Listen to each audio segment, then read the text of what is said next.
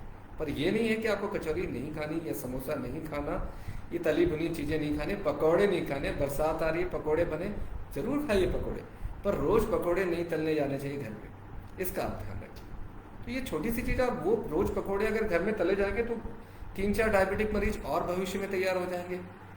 तो वो डॉक्टर के लिए तो फ़ायदेमंद साबित होगा, पर समाज के लिए, जनता के लिए अच्छा नहीं है। तो डायबिटिक डाइट इस प्रकार की डाइट बिल्कुल भी नहीं है। ये एक हेल्दी डाइट है, एक समझदारी में लिया जाने वाला निर्णय है, क्योंकि हमारे आज वर्तमान में हमारे शारीरिक सौष्ठव बहुत कम है। हर चीज़ के लिए हमारे पास गाड़ियाँ हैं, जो भी चीज़ें हैं आप ऑर्डर करते हो तो घर पे आके डिलीवर हो जाता है। क्यों? किराने का सामान लेने भी आजकल कुछ लोगों को नहीं जाना पड़ रहा, मोबाइल में ही आप ऑर्डर कर देते हो तो चीज़ें आ जाती हैं। तो जब इतना आनंद आप ले रहे हैं जीवन में, तो कहीं ना कहीं संयम करना पड़ेगा, क्योंकि खाने में ऊर्जा की खपत अगर कम नहीं करेंगे तो मेटाबॉलिक बीमारियां बढ़ने लग जाएंगी। मैं हमेशा कहता हूं, अपनी मेटाबॉलिक ब्यूटी, अपना मेटाबॉलिक सौंदर्य बढ़ाने की कोशिश करिए। तो मेटाबॉलिक सौंदर्य क्या होता है? एक आदर्श वजन रखिए, आदर्श परिस्थितियों में जैसा बीपी होना चाहिए वैसा रखिए, शुगर बिल्कुल नॉर्मल रखिए, कोलेस्ट्रॉल बिल्कुल नॉर्मल रखिए। इसके साथ साथ मन भी बहुत खुश रहना चाहिए, सकारात्मक और पॉजिटिव बातों से भरा हुआ होना चाहिए। तो इसमें जो निकल कर आएगा व्यक्तित्व, उसको मैं कहूँगा मेटाबॉलिक ब्यूटी। और मेटाबॉलिक ब्यूटी के एक बडिंग कंसेप्ट है जिसका मैं आजकल बहुत प्रयोग करता हूँ। तो मेटाबॉलिक ब्यूटी बहुत ज़रूरी है। अपना श्रृंगार करते ही हैं लोग, तो आपका मेटाबॉलिक श्रृंगार जरूर करिए। मेटाबॉलिक श्रृंगार करेंगे, शरीर अच्छा रहेगा तो अच्छा दिखेगा भी। तो आशा है आपको खान पान के बारे में और डाइट के बारे में, फलों के बारे में, चावल के बारे में मैंने कुछ एक सरल सी कुछ अपनी युक्तियाँ दी हैं, और ये निर्णय आपको लेना है कि आप इसका सेवन किस प्रकार करते हैं। और पर मेरा आपसे हमेशा से निवेदन रहा है और आज भी रहेगा कि डायबिटिक डाइट कोई हवा नहीं है, कोई माहौल नहीं है, किसी प्रकार का ये कंट्रोल का डंडा नहीं है।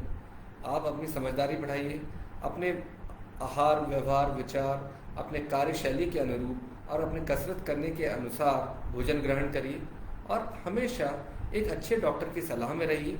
दवाइयाँ अगर डॉक्टर ने लिखी हैं तो दवाइयाँ बंद नहीं करनी है। ये भ्रामक बातें, जादूगरों के पीछे नहीं जाना है। बहुत से जादूगर हैं, क्योंकि डॉक्टर तो अपना प्रचार नहीं कर सकता, पर जादूगर प्रचार कर सकता है। ये दुर्भाग्यजनक बात है इस देश में कि नाना प्रकार के जादूगर चिकित्सा के बारे में बहुत सारी जादूगरी बिखेरते हैं, अब वहाँ मरीज गुमराह हो जाता है। तो ऐसे लोगों से दूर रहिए और सच्चाई को महत्व दीजिए और जीवन में खुशियाँ लाइए। जीवन में एक भी दिन ऐसा नहीं होना चाहिए जहाँ पे हमें मायूसी का सामना करना पड़े। तो आशा है आपको मेरी बात समझ में आई होगी। धन्यवाद।